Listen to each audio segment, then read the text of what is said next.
Hoy nos vamos a ocupar de la amigable composición y los dispute boards, en la medida en que, en alguna medida, ella se está utilizando para tratar de desarrollar ese mecanismo que se utiliza a nivel internacional. La noción básica de amigable composición todas las conocemos, es un mecanismo contractual por la cual se encomienda a un tercero resolver una controversia a través de una decisión que no tiene carácter jurisdiccional sino contractual, y sobre ella ha habido abundante la jurisprudencia de la Corte Constitucional y del Consejo de Estado. Después entraremos en esos detalles que han precisado ese carácter contractual de la amigable composición, pero al mismo tiempo la Corte ha señalado que a pesar de ser contractual hay que seguir un procedimiento que garantice el derecho de contradicción y la igualdad de las partes, y así lo reitera hoy la ley. Pero el término amigable composición es un término bastante ambiguo si uno lo mira desde el punto de vista internacional, y genera mucha confusión. Cuando uno habla de amigable composición con cualquier persona que viene de otro país, inmediatamente se sorprende del significado que tal expresión tiene en derecho colombiano, porque a nivel internacional, si ustedes buscan, la amigable composición fundamentalmente hace relación al arbitraje cuando los árbitros tienen la facultad de decidir en equidad. Es en ese sentido que la emplean muchas normas internacionales, particularmente como consecuencia de la influencia francesa. Pero peor aún, entre nuestros vecinos, la ley peruana también habla de amigable composición, pero habla de una amigable composición que ellos dicen que es igual a la nuestra, pero es totalmente distinta, porque en la ley peruana la amigable composición no implica una decisión que vincule a las partes. El amigable componedor solo propone una fórmula de solución de controversias y las partes son las que deciden si la acogen o no. Entonces nuestro sistema de amigable composición es distinto a eso que se conoce a nivel internacional como amigable composición, pero no quiere decir que lo que nosotros entendemos como amigable composición no exista como mecanismo de solución de controversias en el mundo. Por el contrario, en el mundo es muy usual que existan mecanismos de solución de controversias distintos al arbitraje y cada día son más utilizados. Mecanismos que bien implican una recomendación que las partes pueden acoger o no, y después volveremos sobre ese tema, o bien mecanismos que implican una decisión que en principio, porque puede haber muchas variantes, obliga a las partes. Y esos son fundamentalmente los dispute boards o las juntas de resolución de controversias o de sugerencias de solución de controversias que han ido surgiendo en el mundo con el apoyo particularmente hoy del Banco Mundial. Entonces vamos a ocuparnos de ese mecanismo el día de hoy, y en primer lugar queremos tener la visión de un técnico, porque una de las grandes diferencias entre la amigable composición y el arbitraje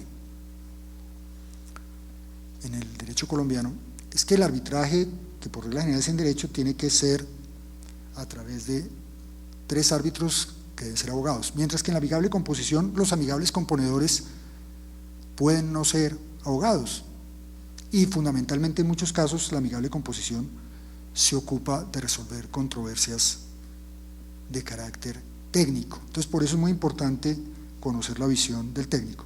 Para eso nos acompaña el ingeniero Jaime Bateman. El ingeniero Bateman nos va a hablar de su experiencia desde el punto de vista técnico en la solución de controversias y de su visión desde 2 perspectivas muy interesantes, fuera de 3 perspectivas muy interesantes. Una parte es su visión desde el punto de vista de la pericia técnica, el arbitraje, el dictamen pericial, pero también desde el punto de vista de la amigable composición propiamente dicha y de su participación en otra figura que existió y que él nos va a comentar cómo funcionó, que eran los paneles de expertos que existieron en algunos contratos celebrados por la nación para resolver también controversias técnicas. Entonces le doy la palabra al ingeniero Jaime Bateman.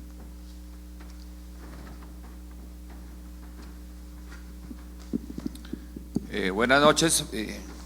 Muchas gracias al doctor Juan Pablo y a todo el equipo por la invitación a participar en esta tertulia.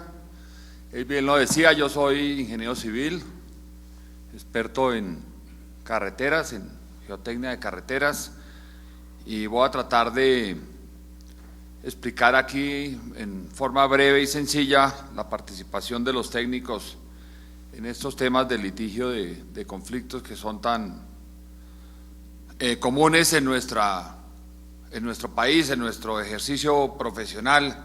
Desafortunadamente o afortunadamente, no sé, hemos tenido un incremento notorio en este tipo de controversias entre los contratistas y los contratantes que afectan mucho pues el buen ejercicio de nuestra profesión. Yo quiero contarles que yo fui presidente de la Sociedad Colombiana de Ingenieros y desde el gremio de la Sociedad Colombiana de Ingenieros pues hemos hecho muchos esfuerzos por participar en este tipo de soluciones y de alternativas a la solución de conflictos. Entonces, como bien lo decía Juan Pablo, tenemos 2 o 3 aspectos en que los técnicos pues acompañamos a ustedes los abogados en la solución de todos estos mecanismos, en aras a que la justicia se dé y en aras a que las cosas justas sean justas y las cosas equitativas sean equitativas y que haya equidad donde tenga que haber equidad. Entonces, mi experiencia como árbitro en el tema de la amigable composición. Los temas de la amigable composición en que he podido haber participado, pues son temas que se refieren a controversias técnicas muy específicas, muy particulares. ¿Cuánto vale el no haber ejecutado la totalidad del contrato, sino haber ejecutado el 80% del contrato? ¿Cuánto vale el hecho de haber invertido unas mayores cantidades de obra para poder lograr una carretera o una obra de infraestructura completa de acuerdo con el planteamiento inicial del contrato y cuánto no vale según el contratante o el contratista?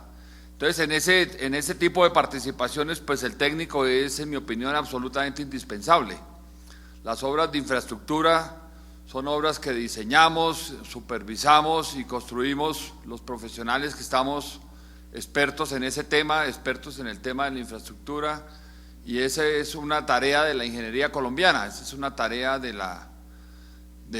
los ingenieros, de los profesionales técnicos, que tenemos que poner todo nuestro mayor esfuerzo dentro de una ética profesional total, dentro de un experticio de concepción, de pensamiento total, pero son soluciones de tipo técnico y en eso es que nosotros estamos capacitados para prestarle la mayor colaboración a ese tipo de controversias. Nosotros somos los que conocemos cómo se hacen los diseños, cómo se hacen las intervenciones, cómo se hacen las obras. La gran ventaja que tiene la amigable composición es que le preguntan a uno cosas concretas. Señor ingeniero, ¿usted por qué cree que eso no se hizo? ¿Cuánto vale? ¿Cuánto se demora? No sé qué cosas. Y entonces uno puede llegar, porque esa es su educación, a plasmar cifras exactas. Nosotros creemos, los 3 amigables, que eso vale X, Y o Z pesos y se pueden llegar a soluciones muy rápidas. Eso es un trabajo relativamente rápido. Han participado todas las partes, hemos conversado con las partes. Hemos conversado con las partes en audiencia y hemos conversado con las partes en privado. Hemos hecho visitas al terreno, hemos hecho mediciones en el terreno de las cosas que son medibles, de los metros cúbicos de base granular o de concreto asfáltico.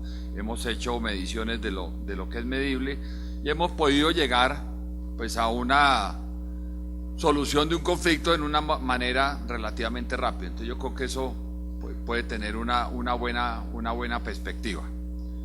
Desde ese punto de vista, pues entonces aparece un mecanismo que es bien interesante, porque también he tenido la oportunidad de ser perito en tribunales de arbitramiento o inclusive en demandas y uno sabe que esos son procesos mucho más largos y que a uno como como profesional le parecen excesivamente largos, cuando a los 3 o 4 o 5 o 6 años nos están llamando a preguntar que por qué el asfalto de no sé qué carretera se dañó, y entonces ya las cosas pues han evolucionado en forma diferente y el aspecto que se ve de la carretera es diferente.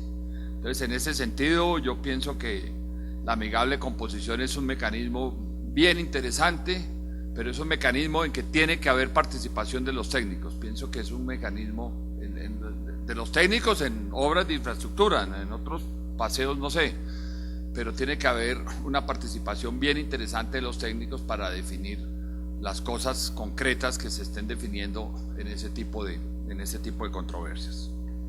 Entonces, mi aporte hoy a eso es que la ingeniería pues está abierta a participar en todo este tipo de soluciones para lograr entendimientos rápidos en tiempos relativamente cortos, con lo cual se satisfacerían muchas de las cosas que hoy vemos en las empresas de ingeniería, tanto colombianas como extranjeras, que están por aquí en este país haciendo cosas, de que nos demoramos mucho los problemas en solucionarlos, demoramos mucho las cosas en solucionarlas, y eso interfiere en el buen desarrollo de las obras. Las obras de ingeniería y de infraestructura ojalá se hicieran todas en los tiempos previstos, ojalá las condiciones de contratación fueran las más claras previstas para que las cosas se puedan hacer en los menores tiempos previstos, con muy buena calidad, con muy buen entendimiento,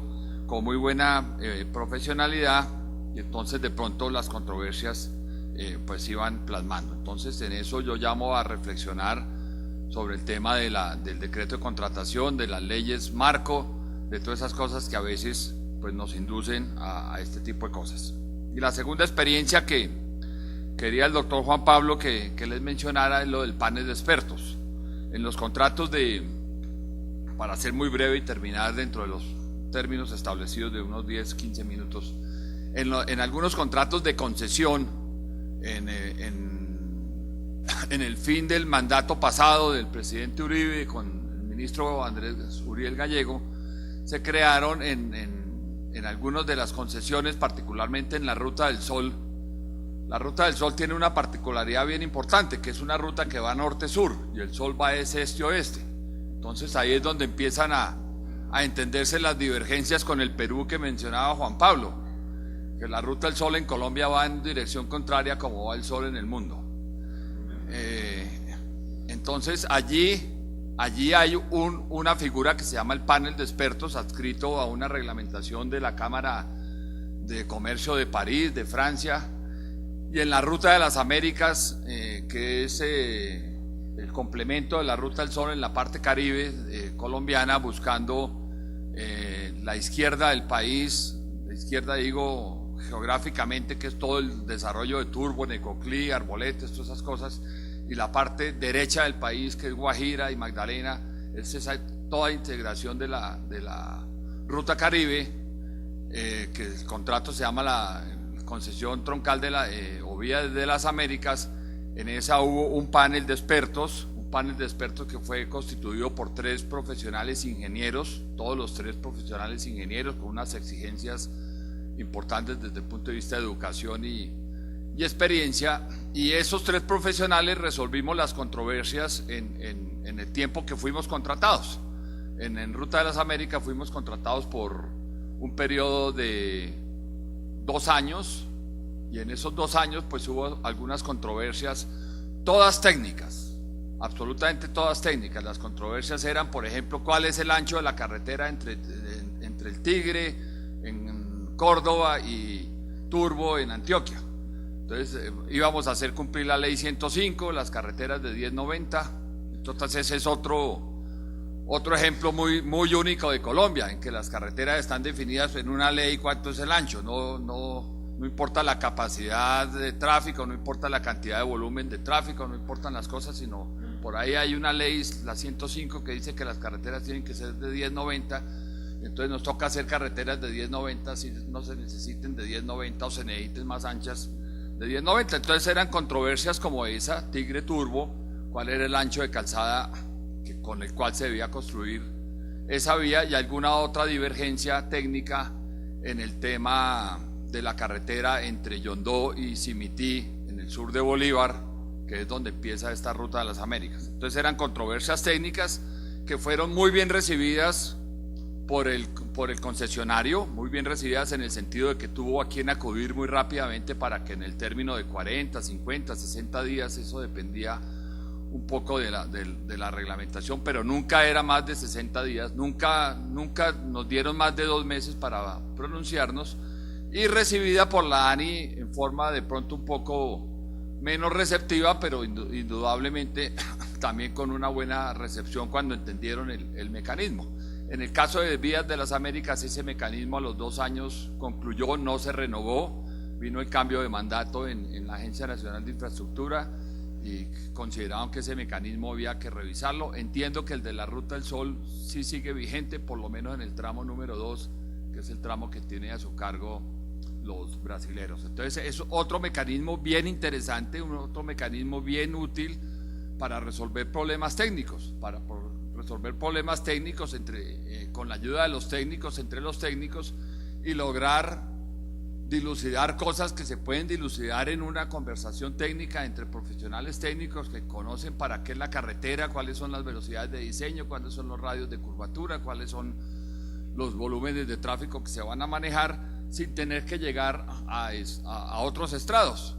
Entonces yo pienso que ese tema de los paneles de expertos que tuvieron ese par de concesiones que yo conozca, no conozco alguna otra, pero fue la última versión del gobierno de Andrés Uribe Gallego, antes de terminar el gobierno del presidente Uribe, es un mecanismo que se debería revisar. Me parece un mecanismo de una facilidad y una armonía y una cordialidad entre las partes bien interesante en lo técnico que es lo que yo conocí, y se solucionaron pues un par de problemas bien interesantes, que era el Tigre Turbo y Simití San Pablo en el sur de Bolívar. Entonces esta es una zona que es bien caliente, bien difícil desde el punto de vista social y de orden público y de medio ambiente y de relaciones con el tema. Entonces además de agradecer nuevamente a Juan Pablo y a todos los miembros organizadores de esta tertulia y el invitarnos a los técnicos, les agradezco mucho.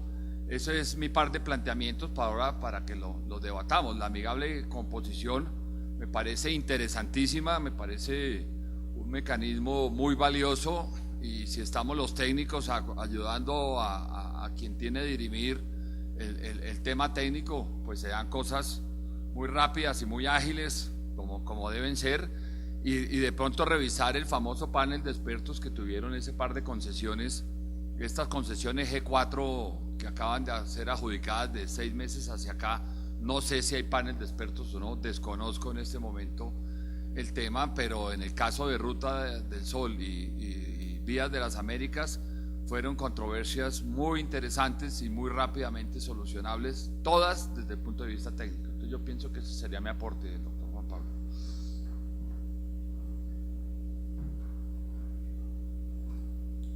Muchas gracias al doctor Bateman, que nos trae a todos la memoria de que aquí hubo una solución de continuidad por cuenta de un concepto del Consejo de Estado. Ustedes recuerdan que inicialmente el gobierno comenzó a incluir los paneles de expertos como una forma amigable de composición, y se desarrolló ese mecanismo en muchos contratos estatales, hasta que el Consejo de Estado en un concepto consideró que la amigable composición no era válida en los contratos estatales, y por eso solo después de la ley 1563 volvió a aparecer, cuando se reconoció expresamente que la amigable composición no era solamente entre particulares. Vamos entonces a oír al profesor Fernando Silva, que no requiere ninguna presentación, profesor de contratos toda la vida, al igual que quien les habla, quien nos va a hacer unas reflexiones en torno al tema general de la amigable composición, para después pasar a algunos aspectos puntuales que puedan generar debate.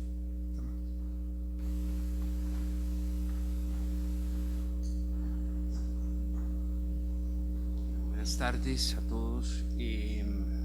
Esta invitación que amablemente me ha hecho el doctor Juan Pablo, pues tiene por propósito compartir con ustedes algunas reflexiones que se suscitaron incluso pues, a raíz de alguna otra tertulia hecha aquí el año pasado, pero interconectados con las cámaras de comercio de Medellín y Cali, en un ejercicio compartido en donde tuvimos ocasión de oír al profesor Gabriel Correa Arango, quien tiene un trabajo de comentarios a la ley de arbitraje y a las reglas de amigable composición, que es bastante crítico, bastante ácido en su visión. Para él, el legislador incurrió en notables deficiencias técnicas y formula una serie de comentarios que él propone para abrir el debate, que me parecen sugestivos. Por eso mismo tendré como un poco de referencia en él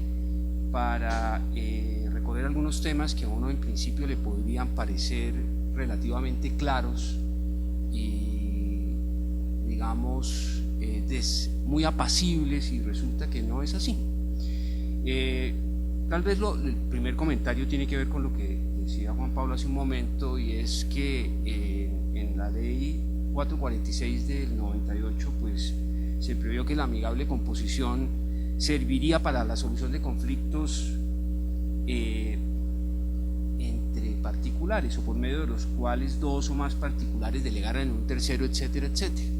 Esa afirmación probablemente, pensaría yo, que hasta deliberada, en el sentido de circunscribir el tema a los particulares, pues fue lo que llevó al Consejo de Estado a la afirmación conceptual de que esta figura no era susceptible de ser utilizada en Colombia, a pesar de que en un principio en la ley 80 de 1993 sí tenía una referencia de admisión.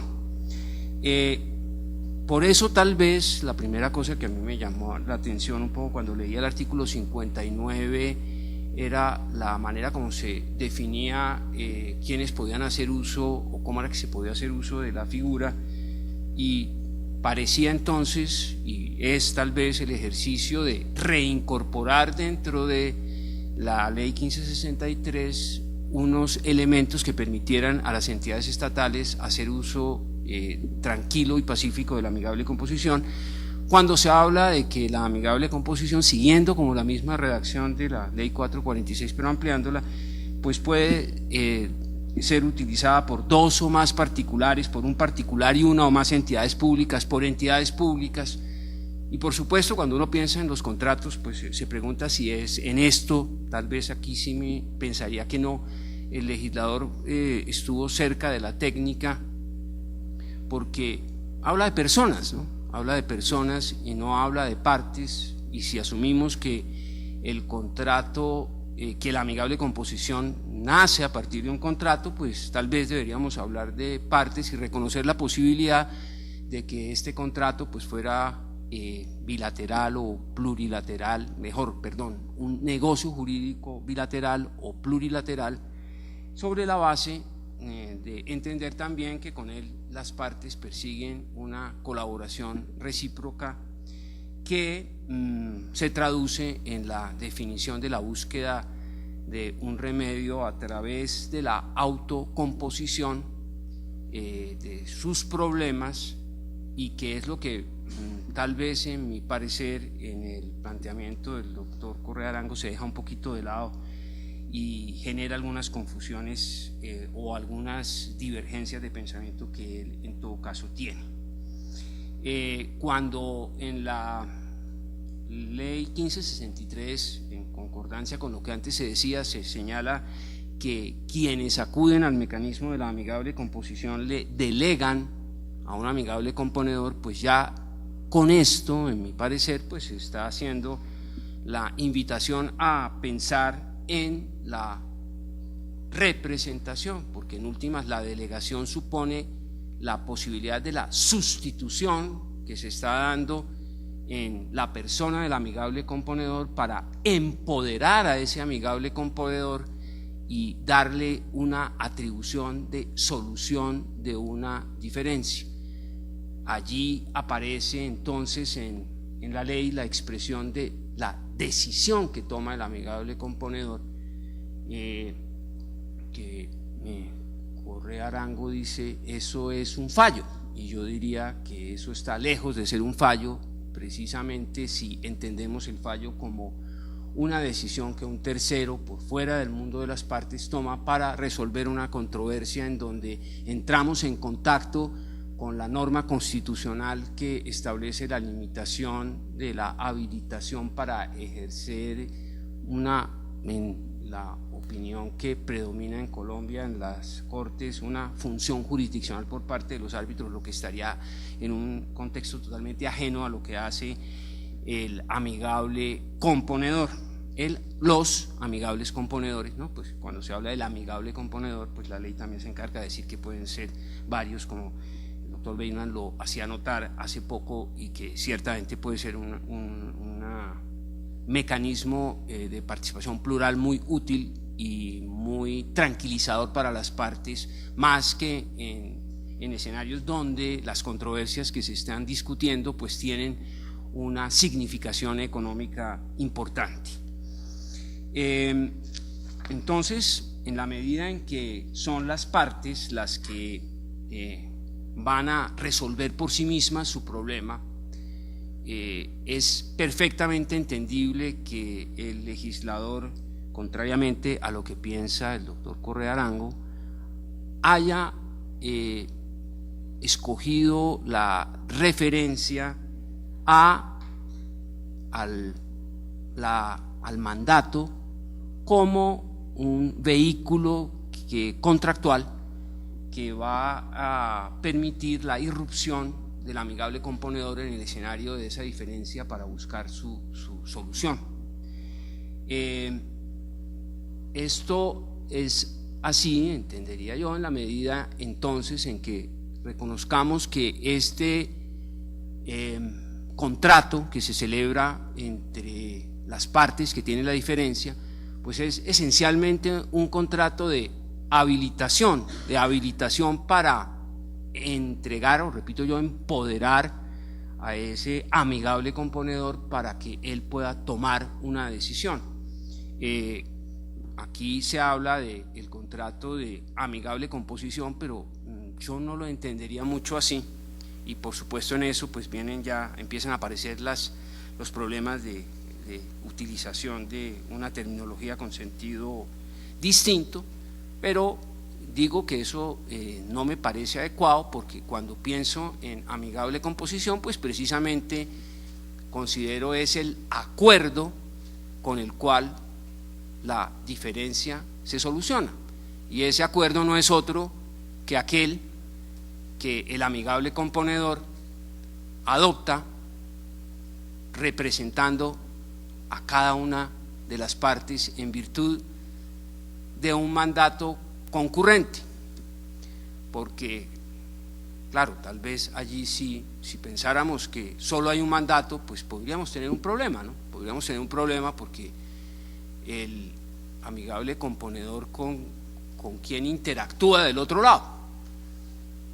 Arango dice que eso es, digamos, la negación de la formulación misma de alcance funcional del contrato de mandato, pero por supuesto si entendemos que el amigable componedor ha recibido una atribución que cada parte le ha dado para que resuelva la controversia que ellas tienen por ellas, son ellas a través de la mano del amigable componedor quienes están resolviendo su diferencia, solamente que el ejercicio no lo hicieron ellas mismas una frente a la otra para llegar a, por ejemplo, una transacción, sino que le entregaron ese poder al amigable componedor y él actúa en autocontratación, contratación consigo mismo, digamos, entendiendo por supuesto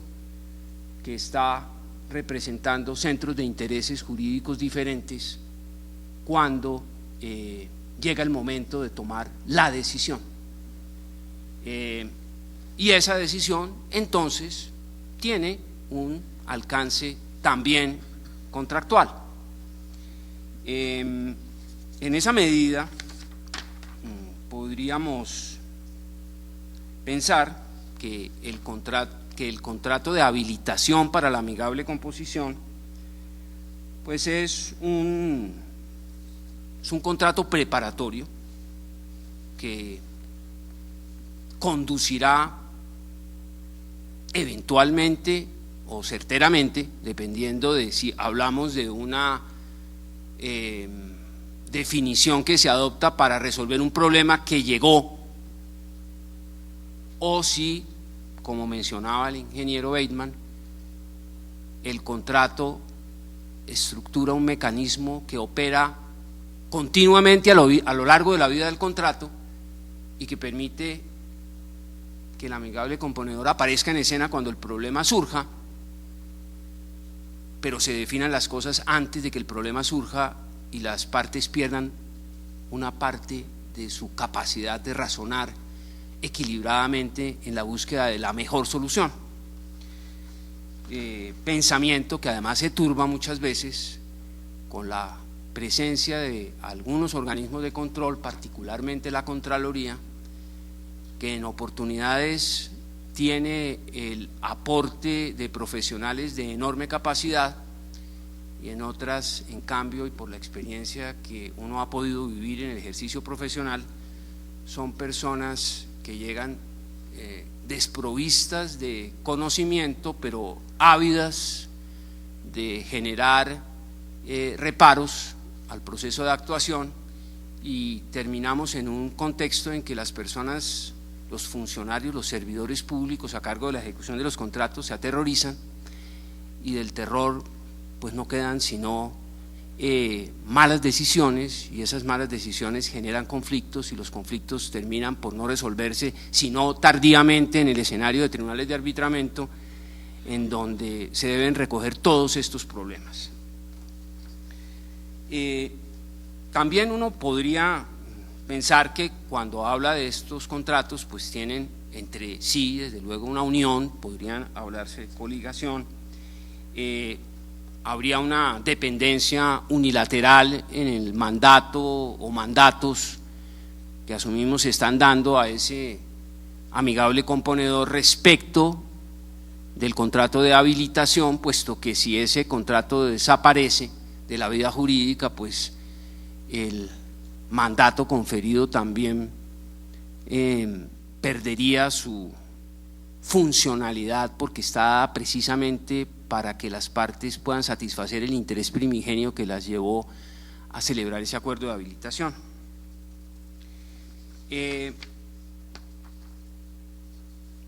Se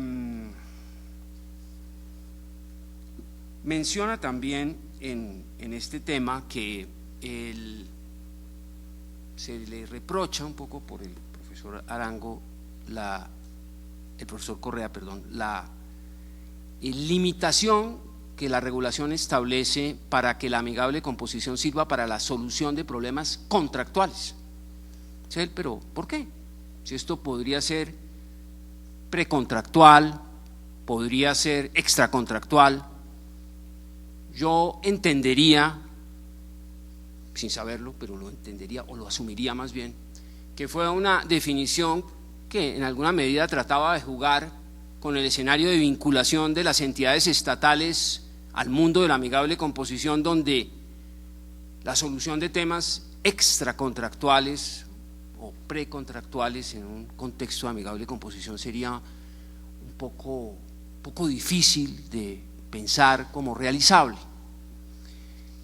Por supuesto, como ocurriría cuando hablamos de, entre particulares, pensaría yo, de permuta, y decimos, bueno, la permuta en el Código Civil quedó para el intercambio de cuerpo cierto con cuerpo cierto, y entonces si hay bienes de género que se estén intercambiando, pues a mí me gustaría que se llamara permuta, pero el legislador dijo otra cosa, planteó un recorrido de definición limitado. Podríamos pensar en otro mecanismo de solución alternativa de conflictos no regulado legalmente, con la desventaja que eso puede tener desde el punto de vista de los efectos del acuerdo de amigable composición, porque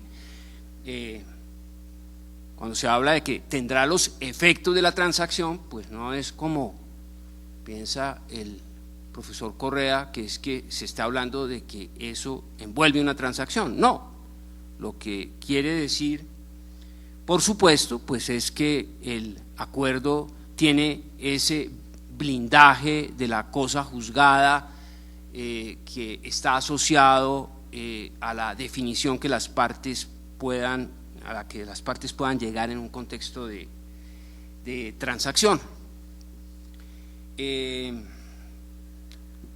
Sobre la flexibilidad que la regulación ofrece en cuanto a quienes pueden ser amigables componedores, pues ya se ha hecho aquí alguna mención, y por supuesto, digamos, vendría la pregunta de si hay una disputa que tenga tinte jurídico y que el amigable componedor quiera, porque puede, resolver en derecho, deba solamente poder ser resuelta por un abogado. Eso no es lo que parece decir la regulación. Tampoco parecería que se esté aplicando así en algún caso, por lo menos de referencia que he visto, en donde hay un abogado porque no se logran librar de nosotros totalmente, pero los dos que hacen la mayoría, para los tres que componen ese panel, no son abogados. Sin embargo, el amigable componedor plural se puede ocupar de resolver cuestiones jurídicas, además, desde luego, de técnicas contables financieras.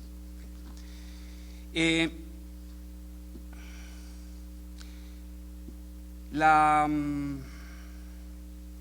consideración sobre la equidad, también me imagino yo que fue incluida en la ley para decir, en principio, por defecto, las decisiones del amigable componedor se adoptan por equidad, en equidad.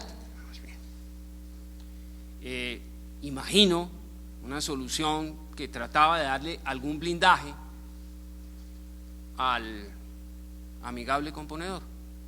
Si su decisión es en equidad, hay menos posibilidad de que se cuestione en un escenario judicial aquella decisión que él tomó. Pero se agrega otra cosa que también me parece que tiene un sentido particular y significativo, y dice, pero aún siendo su decisión en equidad, él puede optar por aplicar reglas de derecho. Esto, pues, es un tema que el doctor Juan Pablo ha trabajado bastante. Esta limitación, que no me parece del todo razonable, que se ha adoptado en Colombia, según la cual, cuando yo fallo en equidad y vienen las causales de anulación de los laudos y demás, cuidado, se me ocurre invocar una norma jurídica porque pronto se cae el laudo, porque dejó de ser en equidad, como si la equidad tuviera que estar por definición apartada del derecho, como si el discurso de la solución de la justicia del caso concreto implicara que un abogado, que entonces tendría que sufrir mucho, se olvidara, generara un proceso de autoamnesia para olvidarse de todo lo que sabe y de todos los referentes que tiene, de todas las reglas de experiencia que puede extraer del curso de su vida, de la racionalidad y entendimiento sobre que la regla general puede caer adecuadamente en el caso particular, para decir que eso no es factible. Entonces acá se dice, no, también puede ser, y no es por eso, no deja de ser por eso una decisión en equidad. Uno podría decir es más bien que en esa decisión en equidad, pues es posible apartarse de las reglas del ordenamiento, particularmente además si tenemos un abogado en ese rol, cuando esas reglas no satisfagan el requerimiento de justicia para ese caso específico. Allí, naturalmente, pues está el rol de los no abogados, tomando decisiones en equidad, que en todo caso pues implican, digamos, administrar justicia. Al fin y al cabo la equidad es una proyección singular de la justicia, ¿no? Pero distinto de decir que están ejerciendo una función jurisdiccional. Yo particularmente puedo buscar a alguien porque tengo una controversia con una persona y decirle: yo creo que yo tengo en derecho la razón por A, B, C y D, pero quiero que usted mire esto en equidad y me dé su opinión. Y yo por mí mismo, otra manera de autocomposición, yo voy a aceptar lo que usted diga frente a lo que debo hacer o no hacer con ese tercero. Y estoy, digamos, sometiéndome a una definición en equidad, sin que por eso esté ejerciendo una función jurisdiccional que implique invadir la zona que el constituyente solamente dejó reservada jueces, autoridades en ejercicio de función jurisdiccional y árbitros. Por supuesto, en este tema las reglas de procedimiento pues tienen un valor importante. Es distinto, desde luego, decir que hay reglas de procedimiento a decir que hay proceso, ¿no? Las reglas de procedimiento deben ser livianas y funcionales, pero eficientes, para garantizar aquello que el doctor Juan Pablo decía debe estar en todo caso presente en el tema, y es que haya una decisión donde haya habido igualdad de trato para las partes, oportunidad de que ellas se defiendan, y en esa medida, y también en cuanto se adopte una decisión en equidad, pues que se preserven los valores fundamentales que en la Constitución están establecidos y que son limitación que hace la distinción entre un fallo en conciencia y un fallo en equidad, o entre un fallo verdad sabida y buena fe guardada, que no me obliga a mí a razonar lo que decido, no me obliga a apoyarme en las pruebas, me deja en completa libertad. En la decisión que toma el amigable componedor en equidad, pues deberá tener en cuenta, por supuesto, se espera que lo haga, las pruebas, y le dé oportunidad a las partes, y el procedimiento debe ayudar a eso, a que expongan sus posiciones, que se puedan eventualmente practicar alguna prueba que se requiera y se tome una decisión. Todo esto dentro de un tiempo razonablemente corto, y en esto infortunadamente hay que decir que, porque es casi imposible que sea más corto que el trámite de los procesos arbitrales.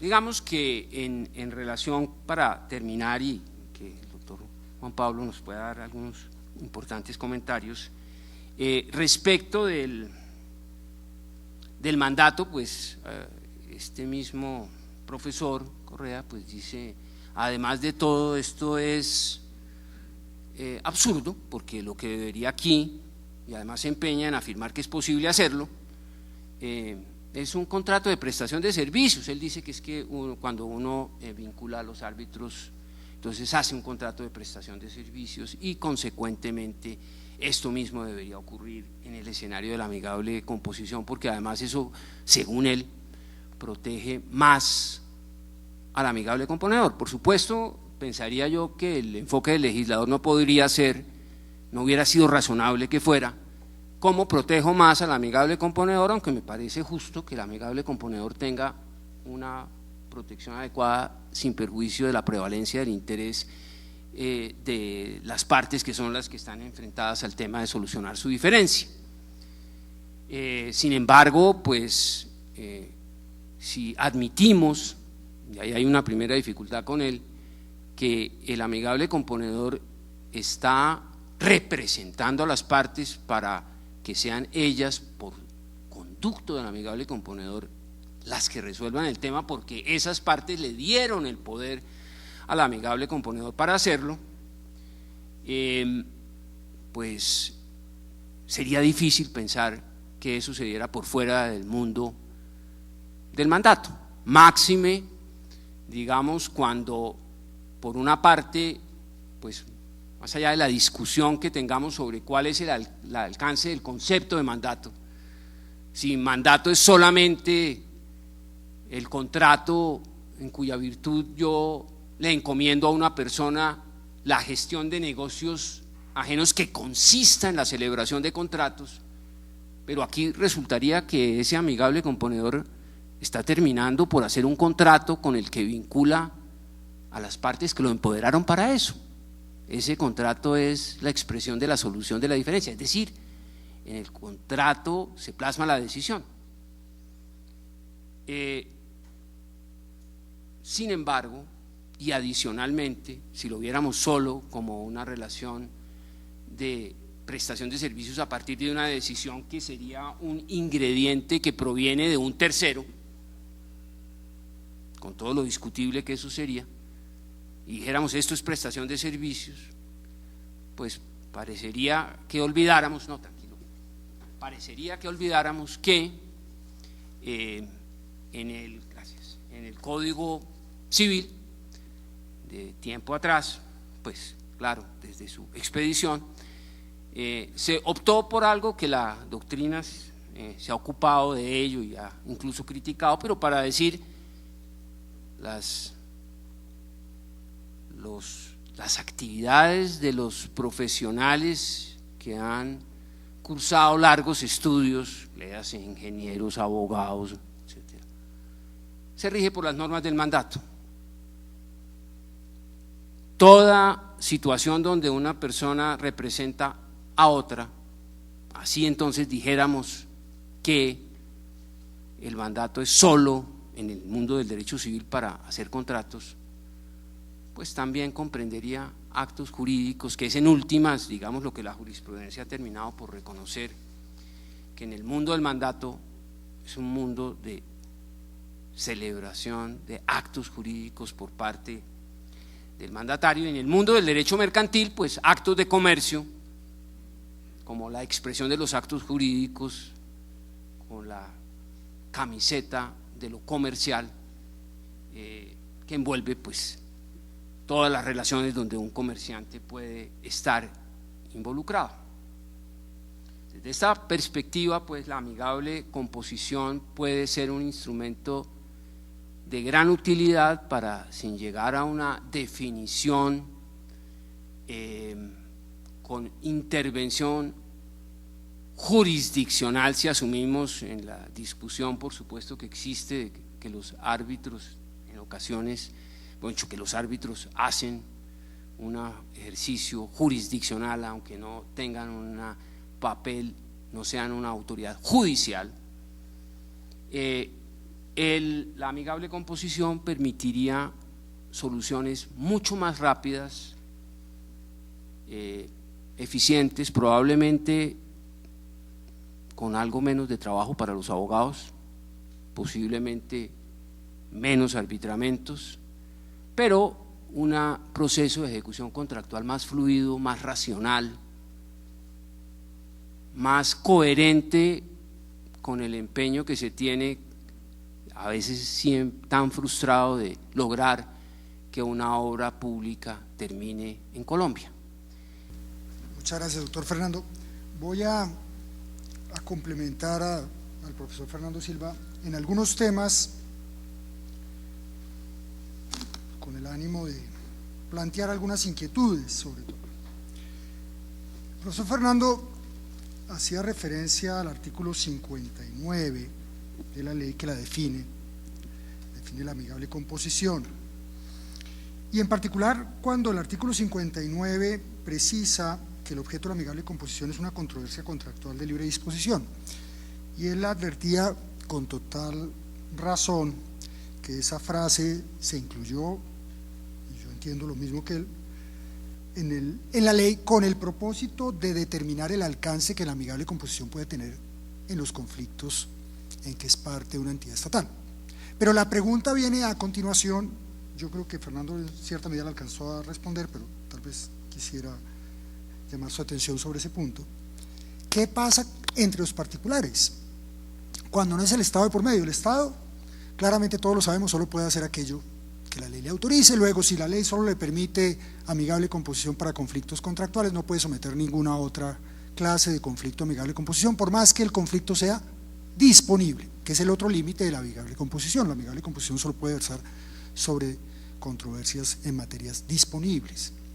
Pero si son particulares, ¿por qué esa limitación? ¿Por qué limitarlo a controversias contractuales? Y yo me hago la siguiente pregunta: ¿no podría concluirse que si precisamente los particulares pueden hacer todo aquello que la ley no les prohíba o que no contravenga el orden público, es perfectamente lícito que esos particulares puedan realizar un acuerdo para someter un conflicto extracontractual a dos personas para que lo resuelvan a nombre de ellos? ¿En qué contraviene eso el orden público? ¿Puede considerarse que esta norma les está prohibiendo a los particulares llegar a ese tipo de acuerdo? Yo creo que no.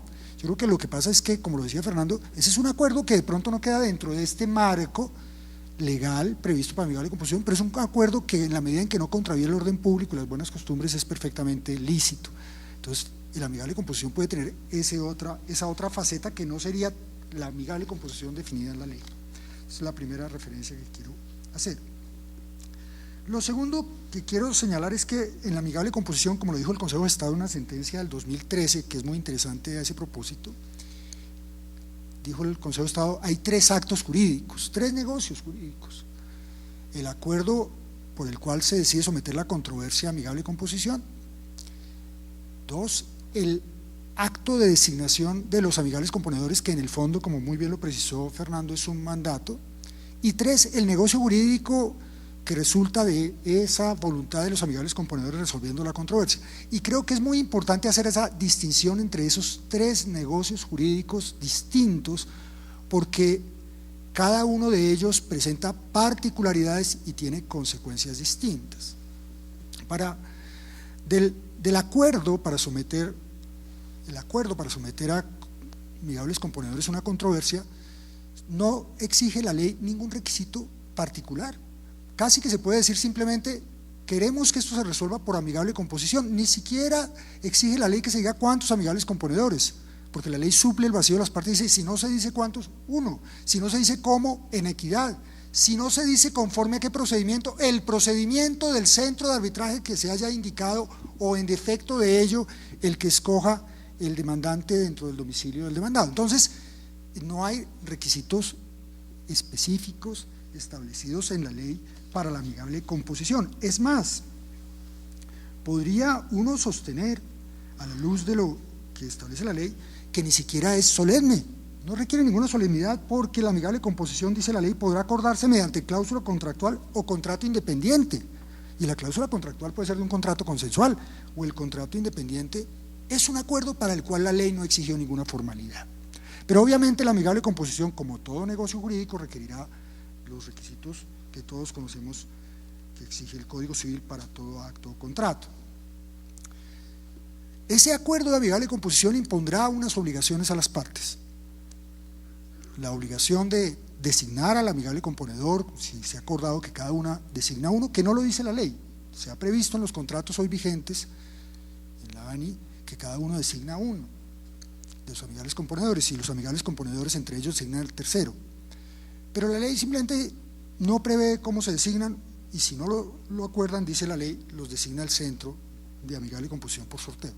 Pero entonces las partes tienen en principio el deber de colaborar en esa designación de los amigables componedores y realizar todas las actividades para que los amigables componedores puedan cumplir su gestión.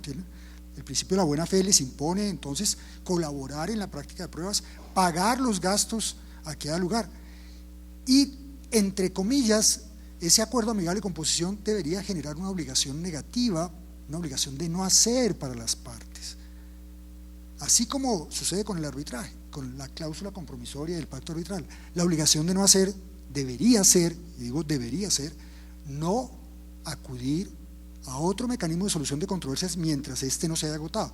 Sin embargo, eso no es hoy posible afirmarlo en derecho colombiano, porque sabemos que el Código General del Proceso privó de efectos a los requisitos de procedibilidad. Entonces, así uno haya pactado amigable composición, siempre se podrá recurrir al arbitraje. En eso el derecho colombiano está contrariando la tendencia de todo el mundo. Si ustedes ven todos los sistemas de resolución de controversias a través de paneles de expertos, siempre se plantea que hay que agotarlo primero y hay unos plazos, y si en ese plazo no se puede agotar, se puede acudir al arbitraje. Pero en el derecho colombiano cambiamos la posición y no importa lo que se pacte, nos vamos a arbitraje. Ahí tal vez por el deseo de proteger el derecho de acceso a la justicia, en el fondo se está sacrificando la posibilidad de que los mecanismos alternativos de solución de controversias funcionen eficazmente para resolver la diferencia sin tener que acudir a un proceso judicial. Entonces esa obligación de no hacer esto no opera entre nosotros, en el resto del mundo existe. Por otro lado, el segundo negocio jurídico es el negocio de mandato, que muy bien lo definió Fernando, pero ahí quiero hacer énfasis en que si aplicamos el régimen de mandato como lo impone la ley, porque es la propia ley la que dice que hay un mandato, pues hay unas consecuencias como son la obligación del amigable componedor de seguir estrechamente o rigurosamente aquel encargo que le ha sido conferido, no solo en el fondo sino en el procedimiento, dice el Código Civil. El mandatario está obligado no solo a cumplir el cargo en lo sustancial, sino por los medios, dice el Código Civil, que el mandante ha querido que se emplearan. Entonces el procedimiento del amigable componedor o previsto para la amigable composición se vuelve imperativo, obligatorio para el amigable componedor, bien sea directamente o por referencia a un reglamento de un centro de arbitraje. El reglamento del centro de arbitraje en amigable composición tiene un poder vinculante para el amigable componedor, pero desde el punto de vista contractual. Y además, quienes acuden a amigable composición tienen todas las obligaciones del mandante, pagarle al amigable componedor, suministrar, reembolsar los gastos, suministrar los medios para que el amigable componedor pueda cumplir su tarea, y habría esa obligación famosa del último numeral del artículo pertinente del Código Civil que dice indemnizarle las pérdidas que pueda sufrir el mandatario sin su culpa por causa del mandato. Hasta ahí podría llegar las obligaciones de las partes en la amigable composición. Y finalmente está la decisión del amigable componedor, que es un acto jurídico que tiene valor, produce efectos de transacción. Entonces ahí viene una gran pregunta, y es esta, o vienen dos preguntas, pero algo que no regula la ley y que obviamente genera toda clase de inquietudes es cómo se puede impugnar una decisión de un amigable componedor, porque la ley claramente le da un valor contractual. Entonces se puede impugnar como acto contractual, y el Consejo de Estado simplemente ha dicho se impugna como acto jurídico por la falta de los requisitos de validez. Pero entremos un poco más en detalle en esa impugnación de la amigable composición, porque eso seguramente se va a ver. De hecho, hay un proceso en el Tribunal Administrativo de Cundinamarca impugnando una amigable composición que existió hace muchos años con el tema de un contrato del distrito. Hasta donde yo sé, esa impugnación no se ha decidido sobre una amigable composición. Fíjense que decidir cómo se impugna una amigable composición implica revisar todos estos actos jurídicos que hemos visto, porque todos ellos tienen influencia en la validez y eficacia de la decisión del amigable componedor. Es claro que si el acuerdo de amigable composición no es válido, pues evidentemente la decisión de los amigables componedores no puede ser eficaz. Pero ¿cuál es el vicio que hay allí? Pensemos en el caso del mandato, yo por eso creo que es tan válida todo el análisis que hizo Fernando en torno al mandato. Es que ese es el mandato el que nos va a permitir resolver todos estos problemas. ¿Qué pasa si el mandatario actúa y el mandato se declara nulo? Pues al tenor del Código Civil, Fernando, que es profesor de contratos, me corregirá, el Código Civil hace referencia por allí en alguna norma a que se convierte en agente oficioso. ¿Qué quiere decir eso? Que no es que la actuación del mandatario sea inválida, sino que no vincula a aquellas partes en conflicto. Entonces, primera consideración, si el acuerdo amigable de composición fuera inválido por falta de capacidad, consentimiento, la decisión de los amigables componedores simplemente sería un acto que no vincularía a las partes en la decisión del conflicto. De igual manera, si lo que sucede no es que el acuerdo de amigable composición sea inválido, sino que los amigables componedores no siguieron las reglas que se fijaron, bien sea porque decidieron por fuera de lo que se les había sometido, es decir, la famosa incongruencia propia del tema de la actividad judicial, pero aquí no sería técnicamente una incongruencia, pero algo parecido. bien sea porque no siguieron las reglas de procedimiento pactadas, sucede lo mismo que sucede con un mandatario que no se ajusta a las reglas del mandato. Cuando el mandatario no se ajusta a las reglas del mandato, en principio su acto no vincula al mandante. No es que sea nulo, recuerden ustedes que esa fue la posición que en algún momento definió la Corte Suprema, y en el fondo esa es la solución que se deduce de las reglas de representación del Código de Comercio. Sin embargo, habrá casos en que no es problema, en que la decisión no vincula a las partes en conflicto, sino que la decisión sí puede tener un vicio mayor. Y ahí es donde viene la pregunta del alcance que ha de dársele a esa referencia que hace la ley a la transacción. Cuando dice la ley que la decisión de los amigables componedores tendrá los efectos de una transacción.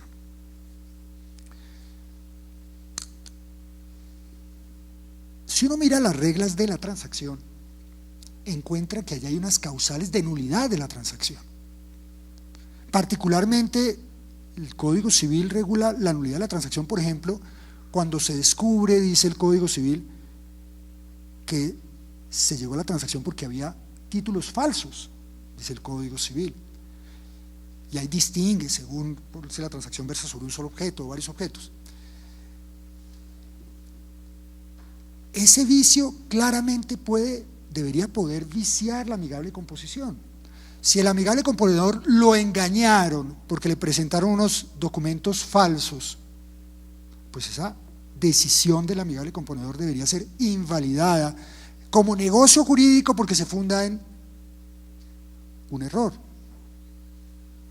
sobre algo que para efectos de ese tipo de decisiones el Código Civil destaca que es relevante, que son los títulos en que se basa la decisión de llegar a un acuerdo de solución de controversias. Por el contrario, como el propio Código Civil lo aclara en la transacción, si lo que sucede es que los amigables componedores se equivocaron en un cálculo matemático, el Código Civil dice el error de cálculo no invalida la transacción, sino simplemente se corregirá. Entonces lo que quiero plantearles como idea es que, aunque podría discutirse si técnicamente es una transacción o no, ese hecho de que la ley le dé efectos a la transacción puede ser rica en efectos, y podría llegar a decir, hombre, los vicios o las causales que la propia ley, Código Civil establecen para la invalidez de la transacción deberían ser predicables de la amigable composición. Ahora, hay un tema muy particular y que ha causado un poco de preocupación, y resulta de esa decisión del amigable componedor que la ley dice debe ser en equidad, pero puede ser en derecho. Y ustedes saben que los contratos actuales de la ANI, por razón de la ley 1622, que modificó la ley de infraestructura, de 1682, la ley 1682, la ley 1682 estableció que los mecanismos de solución de controversias, el arbitraje y la amigable composición, deben ser en derecho. Entonces el problema, la duda, el temor que ha surgido es el siguiente: bueno, los amigables componedores deben decidir en derecho, y como todo mandatario, si se sale del límite de su mandato, su acto no vincula al mandante. ¿Qué quiere decir entonces que deban decidir en derecho? Porque se vuelve fundamental establecer ese marco de decidir en derecho para poder establecer el alcance del control que puede ejercer el juez sobre la decisión del amigable componedor. El juez en sentido lato, porque el juez puede ser tanto el juez permanente del Estado como el árbitro. De hecho, en los contratos de la ANI está previsto que la decisión del amigable componedor puede ser sometida a arbitraje. Entonces, ¿cuál es el alcance de ese control judicial? ¿Podría llegar a decir el juez que la decisión de los amigables componedores no es en derecho porque desconocieron alguna norma legal que debieron aplicar? Ahí viene el peligro de una decisión del Consejo de Estado, pues decisión, son más bien obiterdicta, de unas sentencias del Consejo de Estado en que el Consejo de Estado, analizando que es fallo en equidad, en algún momento dijo el Consejo de Estado se produce en 3 casos: cuando la decisión no se ajusta al derecho aplicable, cuando la decisión no se ajusta al derecho vigente, o cuando prescinde de todo el material probatorio. Fíjense lo peligroso de esas dos primeras calificaciones, porque decir que no se ajusta al derecho aplicable implicaría contrario sensu, que si uno aplica derecho pero que no es el que corresponda a juicio del juez, ya es decisión que no es en derecho. Y si acude a la segunda, si la decisión no es conforme a la ley que el juez considera vigente porque se aplicó otra, ejemplo, decreto 222 frente a ley 80 o alguna modificación de la ley 80 por la ley 1150, entonces el amigable componedor no decidió en derecho. La propuesta que les hago, y ese tema de hecho sé que se ha vuelto a plantear al Consejo de Estado, hay un recurso de anulación en que se pide la nulidad de un laudo arbitral por haber fallado en equidad, y el argumento es ese, el argumento es que no aplicaron la norma que era, aunque aplicaron el derecho, no aplicaron la norma que era, lo cual le plantea al Consejo de Estado que defina finalmente si ese criterio sí sirve o no para definir cuándo se falla en equidad. Pero si uno mira no los obiter dicta del Consejo de Estado, sino las ratio decidendi de las sentencias en que el Consejo de Estado ha decidido los recursos de anulación cuando se han acusado laudos por fallar en equidad, el Consejo de Estado nunca ha aplicado esos dos primeros criterios. El Consejo de Estado lo que ha dicho es mirar si realmente el árbitro hizo un esfuerzo de hacer un análisis jurídico y aplicar la norma jurídica, independientemente de si se equivocó o no. Como decía la Corte de Apelaciones de París, fallar en derecho es fallar de acuerdo, cuando el árbitro falla teniendo en cuenta el ordenamiento jurídico, así se equivoque. Fallar en derecho puede ser un fallo equivocado, pero puede ser en derecho, desde que no exista esa voluntad del operador jurídico de apartarse del ordenamiento, simplemente lo interpretó mal, pero eso es fallar en derecho también. Entonces, esa debería ser la forma como debía analizarse el control judicial que podría ejercerse sobre la amigable composición en ese punto, de si el amigable componedor falló en derecho o no. Y aquí viene otra pregunta que a uno le surge, y surge de los reglamentos, simplemente para abundar en ese tema, para que lo pensemos, y es lo siguiente: la ley no previó que el amigable componedor debería ser una persona independiente, imparcial, no lo previó expresamente. El reglamento de las Cámaras de Comercio de Bogotá claramente lo establece, y las cláusulas contractuales incluidas en los contratos de la ANI establecen unas reglas de imparcialidad e independencia, imponen la obligación, dice el contrato de la ANI, de hacer una declaración de imparcialidad e independencia y que no tenga el amigable componedor una serie de vínculos con cualquiera de las dos partes, y los enumera, incluso el tipo de vínculos que no debería tener. Y entonces viene la pregunta, que no responde el reglamento porque no le toca responderla, ni la responde el contrato de la ANI tampoco. ¿Qué pasa si un amigable componedor no es imparcial e independiente, y particularmente si está en una de esas causales que el propio contrato de la ANI contempla para que esa persona no sea amigable componedor, y no la revela a las partes? Bueno, dice el reglamento que deberá separarse y podrá ser recusado. Pero ¿qué pasa si las partes nunca lo saben o no lo saben durante el trámite? ¿Qué pasa con esa decisión? ¿Esa decisión podrá ser atacada? Fíjese nuevamente que podría haber un camino a través de la visión clásica del mandato. Se pregunta uno si cuando se designa a una persona que no cumple las condiciones de imparcialidad e independencia que las propias partes han fijado,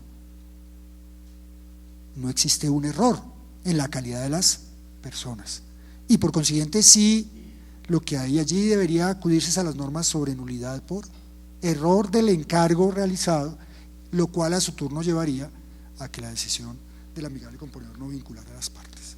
Sería ese un camino para tratar de resolver esa duda que pueda surgir sobre los efectos que tendría la amigable, la no revelación. Hay otro tema que se ha planteado en la práctica en la amigable componedor, en la amigable composición, y es el tema de las pruebas. Porque la propia Corte Constitucional, cuando habló de la amigable composición, señaló que había que darle a las partes la oportunidad de pedir que se practicaran pruebas. Y en los reglamentos de amigable composición está previsto, y en las cláusulas del contrato de la ANI también. Y todo parece muy sencillo, practicar pruebas parece no tener problema. Pero recuerden lo que nos decía Fernando, el amigable componedor no es autoridad judicial. Entonces fíjense que hay cosas curiosas, pero que tienen efecto. El delito de falso testimonio. El delito de falso testimonio supone que se declara bajo la gravedad del juramento en un trámite judicial o administrativo ante autoridad competente. El amigable componedor no es una autoridad. Luego, el que declara ante un amigable componedor no estaría incurriendo en delito de falso testimonio. Es más, muchos amigables componedores piensan que ni siquiera se le debería tomar juramento, porque ¿para qué? Que simplemente cuente y ahí verá el amigable componedor si le cree o no le cree, pero tal vez el juramento sí tiene un elemento adicional, así no pueda tener las consecuencias legales del delito de falso testimonio. Y el amigable componedor definitivamente no tiene los poderes de un juez para ordenar exhibiciones frente a terceros, para imponer multas a los testigos que no comparecen. Él es un particular que busca el apoyo de los terceros para practicar las pruebas, pero que tiene unas necesarias limitaciones. Finalmente, antes de entrar a un tema que se me olvidó, que es simplemente para información de ustedes, precisamente por las dudas que plantea el tema de que el amigable componedor debe decidir en derecho, y que algunas personas dicen, si el amigable componedor debe decidir en derecho, solo deberían ser amigables componedores los abogados, lo cual me parece a mí equivocado. Por ejemplo, la última reforma, y seguramente ustedes lo conocen, de la ley de arbitraje española, prevé expresamente que pueden ser árbitros en un arbitraje en derecho técnicos, y lo único que exige es que por lo menos uno sea abogado, es decir, la misma lógica, porque no tiene por qué ser todos abogados para aplicar el derecho. Es más, todo el mundo debe ser capaz de aplicar las reglas legales como por un mínimo. Bueno, pero lo que les quería decir es que por esas dudas que surgieron, el gobierno en el último proyecto de ley que presentó para efectos de expropiación en materia de infraestructura, incluyó una norma en la cual dejó claro que en los conflictos en que es parte el Estado y se acuerda una amigable composición, se puede pactar que esa amigable composición sea en equidad. Ese proyecto de ley fue aprobado por el Congreso, está en Presidencia de la República y hasta donde yo tengo información no ha sido sancionado, pero está conciliado en el Congreso en diciembre del año pasado y entiendo que está para sanción presidencial. Entonces, a partir de la sanción de esa ley, el amigable composición en controversias estatales puede nuevamente ser en equidad. Yo me pregunto si eso es conveniente o no es conveniente. Yo tengo mis dudas de que eso sea conveniente. Ahora, quiero simplemente para terminar hacer una pequeña referencia, porque la amigable composición se ha vendido hacia el exterior como una forma de establecer en Colombia un mecanismo de dispute boards o juntas de solución de controversias, para utilizar el término que utiliza la legislación chilena, peruana. Y entonces quiero llamarles su atención porque me parece que hay unas diferencias frente a lo que es la práctica de esas juntas o comités de resolución de controversias en el mundo y lo que es nuestra amigable composición. Y quiero plantear esas diferencias para promover la reflexión de si de pronto no vale la pena enriquecer los mecanismos colombianos con esas ideas. En el mundo hay dos grandes categorías de juntas de solución de controversias, por llamarlas así. Una en la cual, que es de origen americano, norteamericano, que son las juntas de solución de controversias en las cuales los miembros de esa junta o panel simplemente recomiendan una solución a la controversia. Así surgió en el derecho americano esas juntas de solución de controversias. El primer caso registrado, según los expertos, de 1960, para resolver unas controversias a lo largo de la ejecución de un contrato de construcción de una represa, y fueron las primeras fórmulas que empleó el Banco Mundial en sus contratos. La propuesta de los expertos no es obligatoria, pero se cree que como son de expertos independientes, las partes, al oír a un experto independiente, sobre todo, por ejemplo, las calidades del ingeniero Bateman, tendrán muy presente esa recomendación y muy posiblemente, si ella es razonable, la acogerán. Entonces, el esquema norteamericano. Ese esquema está reflejado en los reglamentos, por ejemplo, de la Cámara de Comercio Internacional de París, una de las variedades que consagra es esa, pero con una elemento adicional. Dice el reglamento que si ninguna de las partes formula oposición a esa recomendación del experto, en un plazo de 30 días, esa recomendación se vuelve vinculante, o sea que es vinculante a la inversa. Si nadie dice nada, se vuelve vinculante. Al lado de esas están las juntas que podríamos definir, juntas de resolución de controversias, que esas vienen más bien del otro lado del océano. En esas la Junta resuelve, toma una decisión que es obligatoria para las partes, pero con una particularidad que es la que marca una diferencia interesante con nuestro esquema amigable de composición y que quiero someter a la visión de ustedes. La decisión de la Junta es vinculante, pero dentro de un plazo determinado cualquiera de las partes puede formular su disconformidad con la decisión de los expertos. ¿Y qué sucede si él manifiesta que no está de acuerdo con la decisión del experto? La decisión sigue siendo vinculante. Lo que pasa es que se acude entonces al juez o el árbitro, si es que hay cláusula compromisoria, para que decida definitivamente el tema. Entonces, vean la diferencia con nuestra amigable composición. En la amigable composición, en la ley, el amigable componedor toma la decisión, punto. Y si uno quiere controvertir la decisión, tiene que acudir a verificar si el amigable componedor excedió los límites de su encargo o si hay alguna causal de nulidad de la decisión del amigable componedor o del acto que fundamenta la amigable composición. En cambio, en los sistemas, en este sistema que, por ejemplo, opera en el reglamento de la CCI, no hay que acudir a buscar un vicio en la actuación de la Junta de Resolución de la controversia. Lo que hay que es simplemente manifestar que no se está de acuerdo para que el tema sea de nuevo revisado por el panel arbitral. ¿Con qué propósito? Con una doble reflexión. La primera reflexión, que como se ha insistido a lo largo de la exposición, estas juntas están concebidas para que tomen decisiones rápidamente.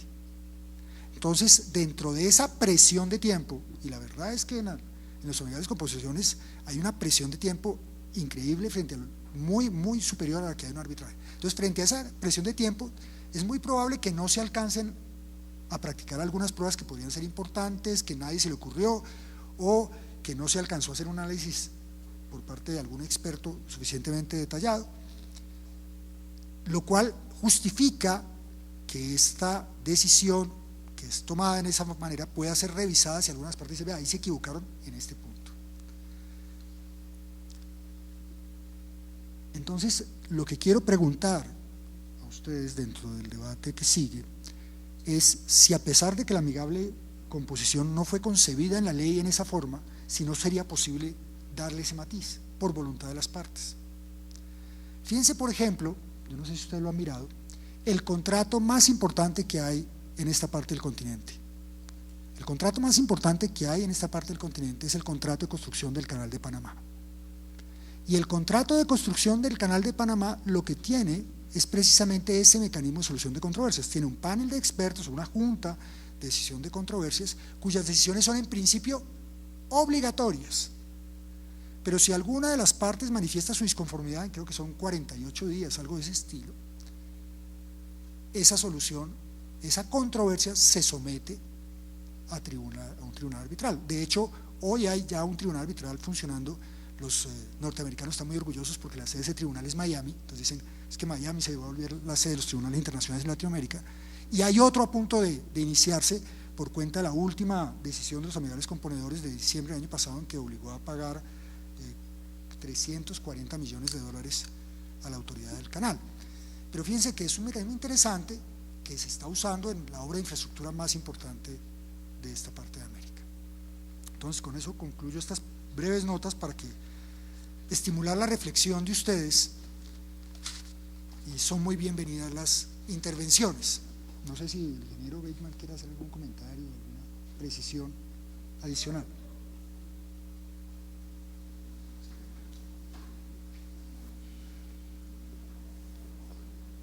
Yo quisiera simplemente hacer un par de comentarios. El primero es que he aprendido mucho de ustedes dos. Se me han aclarado muchas cosas. Creo que fue una exposición para un lego en la materia perfectamente clara y precisa.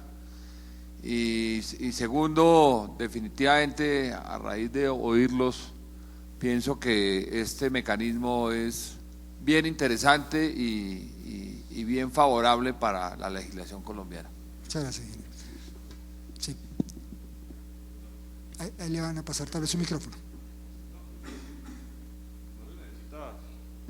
Pero ahí comenzamos. Primero, gracias al ingeniero. Me hace recordar a mi profesor Jairo Parra Quijano, que decía que los abogados lo complican todo, ¿no? Pero bueno, quería simplemente hacer una pequeña acotación, y es el tema, hoy en día, el nuevo Código de Procedimiento Administrativo de lo Contencioso le da cierto valor al precedente. ¿Cómo operaría el precedente en estos procesos, ¿no? En aras de garantizar el derecho a la igualdad de las partes? ¿Cómo un amigable componedor puede resolver el conflicto en los mismos fundamentos fácticos y jurídicos, aplicando la igualdad? Eso sería. Le doy mi opinión muy personal, que puede suscitar toda clase de controversia. El precedente y usted me corrige, bajo el Código de Procedimiento Administrativo y lo Contencioso Administrativo, no solo es obligatorio para la propia autoridad judicial, sino incluso para la autoridad administrativa. Bajo ese supuesto, yo entiendo que los amigables componedores, como representantes que son de las partes, como representantes por consiguiente de la entidad estatal, al resolver el conflicto están obligados a tener en cuenta esos precedentes y no deberían decidir haciendo abstracción de ellos.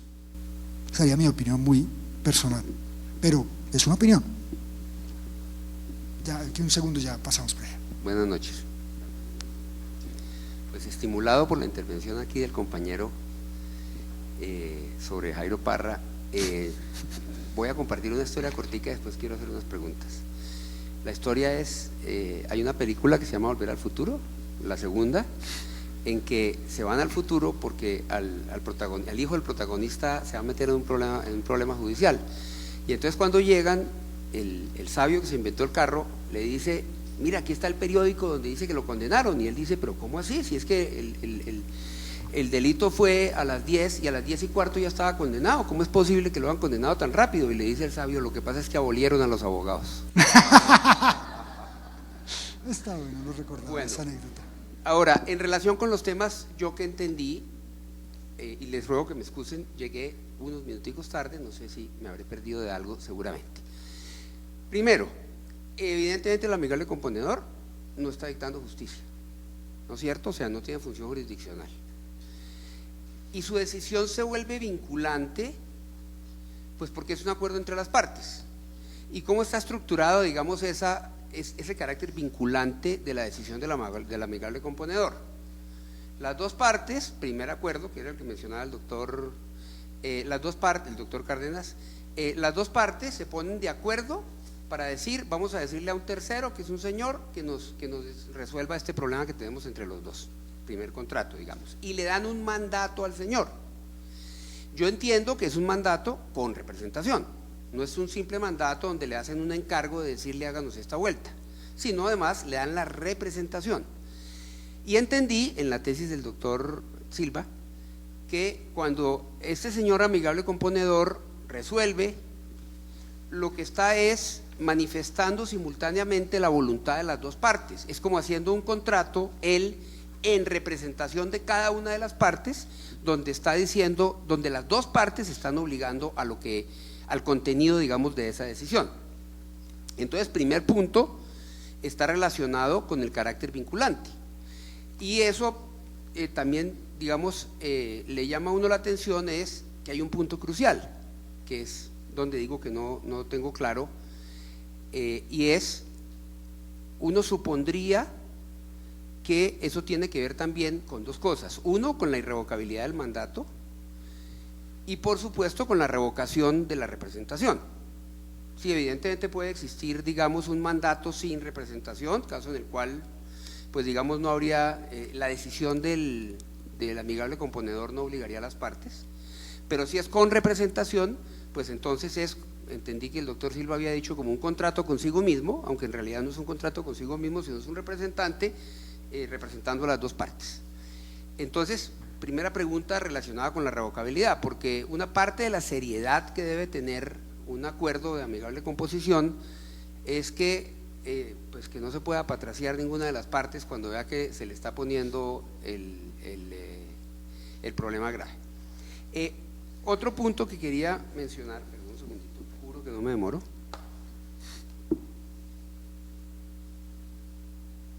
En relación con lo que se ha manifestado, es simplemente con lo que decía el doctor Cárdenas, cuando hay imparcialidad cuando no hay imparcialidad del amigable componedor. Yo le entendí que usted estaba diciendo que hay una nulidad porque el encargo, o sea, por el objeto del encargo. Más bien un error en la persona, porque yo estoy nombrando una persona que considero imparcial, independiente, y no lo es. Listo. Entonces, esa es una posibilidad. Sí. Hay otra forma de verlo también, pero esa podría ser pero una está claro entonces que sería, simplemente me equivoqué en escoger a una persona que si yo hubiera sabido que no era imparcial, pues no lo hubiera escogido, por lo tanto hay un error. Pero bueno, esas eran mis inquietudes. Muchas gracias.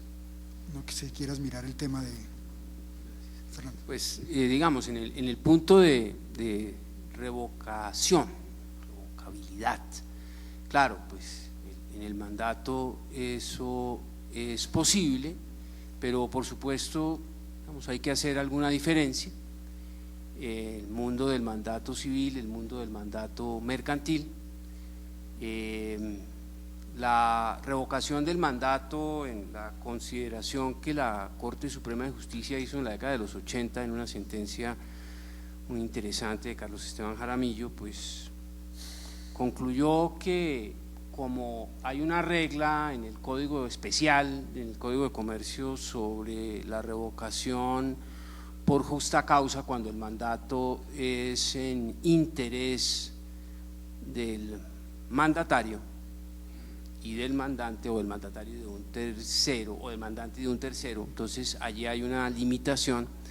Sin embargo, esa limitación pues no operaba cuando hablábamos de un mandato remunerado, para decir que la sola remuneración era una generación de interés. Sin embargo, acá pues es obvio que este mandato se estaría celebrando no solo en interés del mandante, sino el interés de la contraparte con quien previamente ha celebrado un negocio en cuya virtud ambos han convenido a un tiempo en someter esa diferencia a la amigable composición.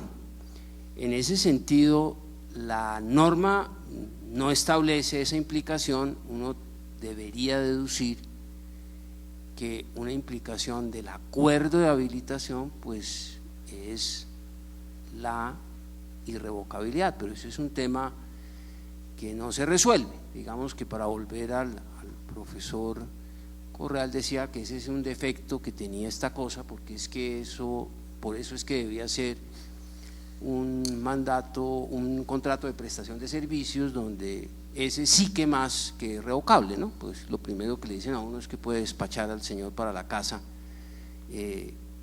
sin ningún tipo de limitación. Entonces, en ese aspecto, pues digamos que de la textura dinámica de las normas uno debería deducir la irrevocabilidad, aunque naturalmente lo que contribuiría de mejor manera a solucionar el problema pues es que las partes en el acuerdo de habilitación determinen expresamente esa irrevocabilidad. Muy bien. Por ahí atrás tenían, ahí atrás.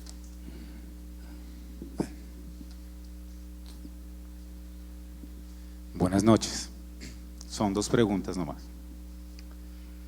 Un contrato estatal en la cual generalmente creo que todos tienen una cláusula para la resolución de conflictos donde se establece la transacción, la conciliación y la amigable composición para solucionar el futuro problema.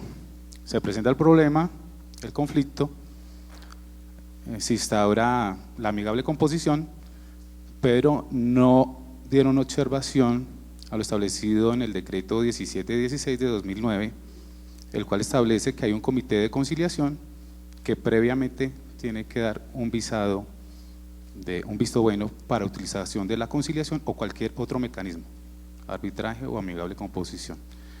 Esto determinaría la nulidad, y si el contrato ya está firmado, ¿qué pasa con ese contrato si no se puede revocar el mandato?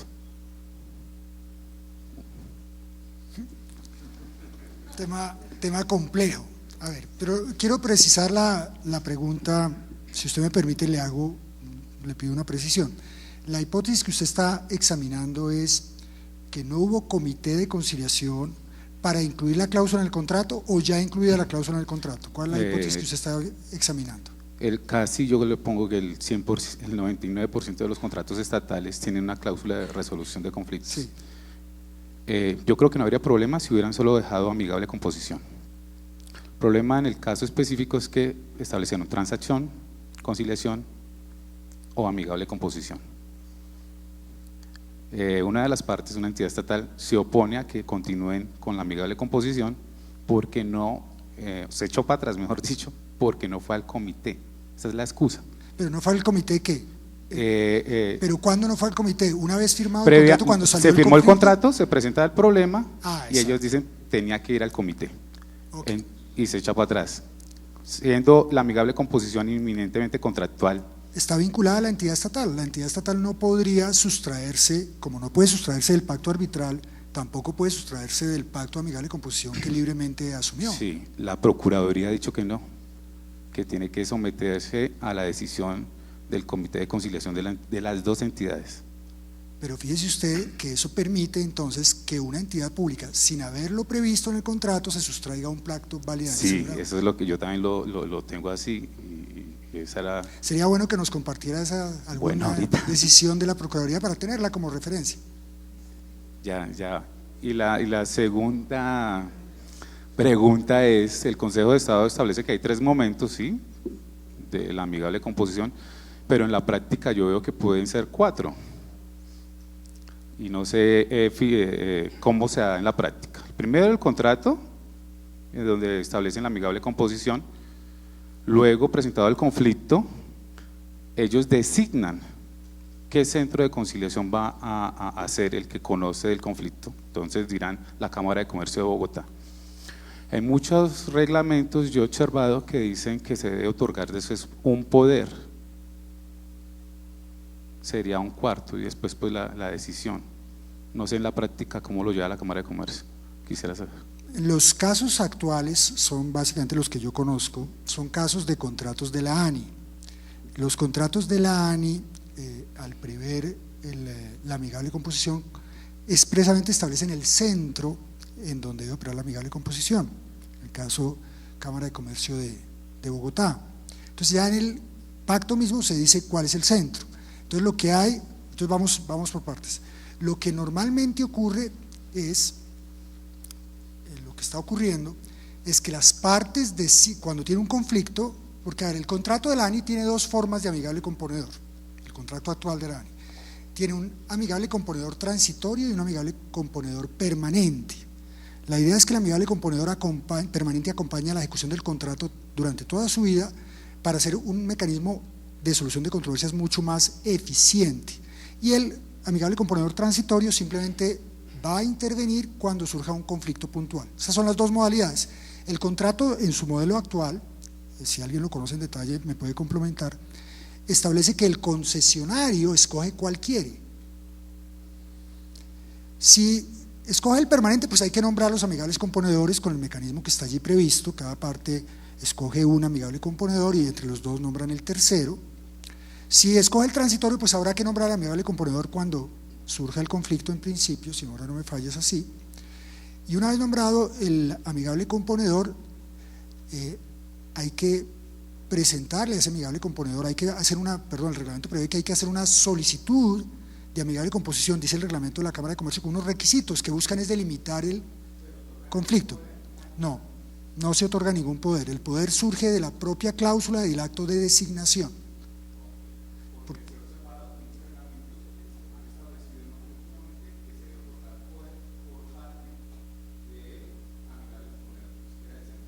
Sí, yo lo que he visto en el reglamento del Centro de Arbitraje de Bogotá, que es el que he estado examinando, no habla de otorgamiento de un poder, lo que prevé es simplemente una solicitud y la designación de los amigables componedores por las partes, y si las partes no los designan, bajo la ley le corresponde designarlo al centro por sorteo dentro de la lista de amigables componedores. Una vez que los amigables componedores son designados, tienen que hacer, bajo la cláusula de la ANI, su declaración de imparcialidad e independencia, se deja transcurrir obviamente el plazo para que las partes puedan formular observaciones, y después prevé el reglamento un acta de instalación de los amigables componedores. Prevé el reglamento y la cláusula contractual, y es allí donde los amigables componedores, si encuentran que el conflicto sometido a ellos está dentro del marco de la amigable composición, asumen o abocan el conocimiento y dan inicio al trámite, le pueden pedir en ese momento explicaciones a las partes sobre el alcance de la controversia, pueden incluso suspender para que se aclare algunos temas, e incluso de una vez fijan los honorarios que han de pagarse, de acuerdo con unas tablas que hay en el contrato de la ANI. Y después los amigables componedores practican las pruebas a que haya lugar, normalmente experticios, audiencias con los expertos, testimonios, recopilación de documentos, y hay una audiencia de alegatos normalmente en que las partes resumen su posición y finalmente el amigable componedor toma su decisión, y si mi memoria no me falla está dicho en los acuerdos, que no tiene que ser así en la ley, pero en los acuerdos de la ANI, que la decisión del amigable componedor se toma en audiencia con las partes, o sea, se notifica, por así decirlo, en estrados. El doctor Ovalle.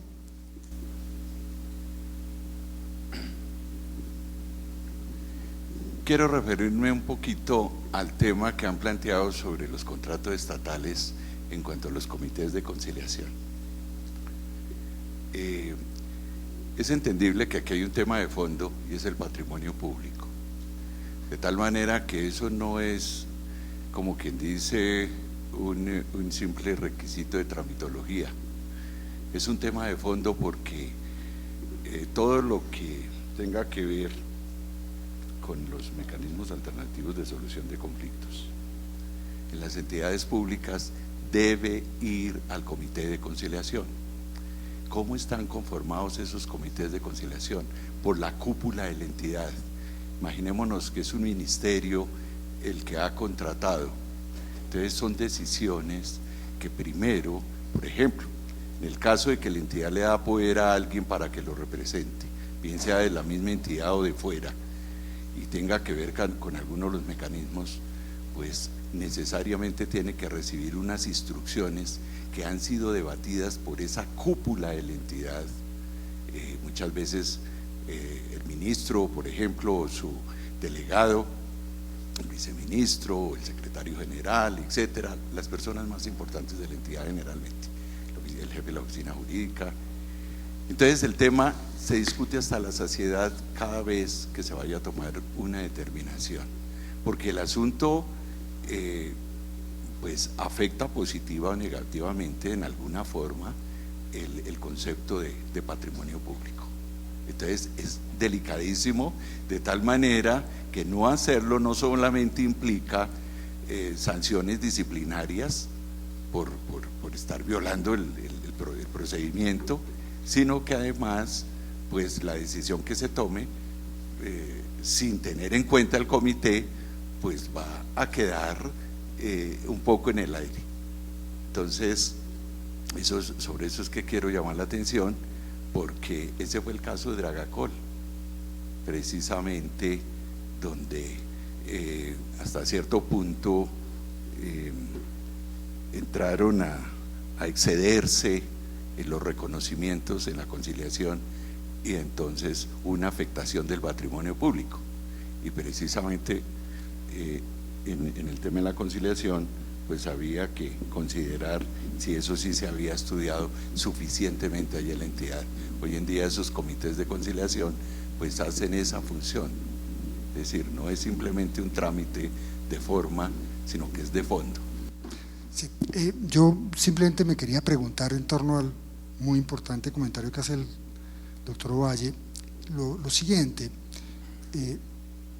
desde una perspectiva parece muy puesta en su sitio la observación del doctor Ovalle, en el sentido de que para pactar el mecanismo, para utilizar el mecanismo tiene que haber una decisión del comité de conciliación, pero me pregunto yo, precisamente, si yo voy a conciliación, antes de conciliar tengo que ir al comité de conciliación, y todos tenemos claro eso. Aquí la pregunta que yo me hago es, ¿no debería irse al comité entonces de conciliación para pactar el mecanismo en el contrato? Y de pronto lo que el doctor Ovalle apunta es algo que ya está rondando, o ya lo ha dicho el Consejo de Estado más bien, y lo dice la directiva presidencial, y es el principio de planeación frente a los mecanismos de solución de controversias. ¿Hasta qué punto alguien podría el día de mañana cuestionar la inclusión de un determinado mecanismo de solución de controversias en un contrato porque nunca se estudió cómo era ese mecanismo, cómo debía funcionar, bajo qué reglas se pactaba? Creo que va en ese sentido la observación del doctor Ovalle. Claro, pero es precisamente la directiva presidencial señala que hay que cumplir el principio de planeación para pactar cláusulas compromisorias. Y la próxima tertulia, de una vez los invito, la próxima tertulia que vamos a realizar en el mes de abril va a ser precisamente sobre el principio de planeación en materia de arbitraje, para debatir cómo funciona. Buenas noches. Mi pregunta se limitaba teniendo en cuenta que existen 3 negocios jurídicos, como lo describía el doctor Cárdenas. La primera sería, ¿cómo sería en la práctica esa formación del negocio jurídico entre las partes y el amigable componedor, particularmente para saber cómo sería la impugnación en la práctica de cualquier tipo de irregularidad que se presentara, no solo en lo relacionado con un deber de revelación, sino, no sé, que es en la formación o en la designación o en la selección, si fue sorteado, si se escogió mal, si no se citó, si no se convocó, cualquier tipo de controversia que suele presentarse o que solemos observar los abogados. Y lo segundo sería los términos que se tendrían para realizar esas impugnaciones, teniendo en cuenta que si se estaría manejando como nulidad de un negocio jurídico, la pregunta que me surgió es si nos iríamos entonces a los términos de prescripción de los negocios jurídicos, que en esos casos pues, podría ser de 4 años si es de la nulidad relativa. Sí, a ver, lo primero, en la hipótesis normal, que son las propias partes las que nombran, habría una oferta, por así decirlo, al amigable componedor cuando se le designa, y habría una aceptación por parte del amigable componedor cuando él acepta la designación, que formaría el negocio jurídico de mandato. Cuando se ha convenido, cuando las partes han convenido que sea el centro el que designe, básicamente lo que han hecho es encargar a un tercero la designación de un mandatario. Y es el tercero entonces que en el cumplimiento de su encargo, el centro tiene un encargo para designar por sorteo, designa a ese tercero, y esa designación es la oferta al tercero, y nuevamente el tercero aceptará y se forma el mandato. Entonces ahí aparece la formación y aceptación, y obviamente el centro tiene que cumplir las reglas que le han fijado para designar. Me explico: si el centro no nombra en la forma como se ha previsto, está incumpliendo su propio mandato, lo cual tiene la consecuencia de que ese nombramiento no le es oponible al mandante. Y en cuanto a los términos, pues los términos dependerán de si se trata de una amigable composición en el área pública o privada, porque en el área pública estarán los términos de caducidad de las acciones contenciosas administrativas, porque sería un contrato estatal, y en el área privada serían los términos del Código Civil, si es una relación civil, o del Código de Comercio, 2 años, si es relación mercantil, cuando es nulidad relativa, o anulabilidad, para utilizar la terminología del Código.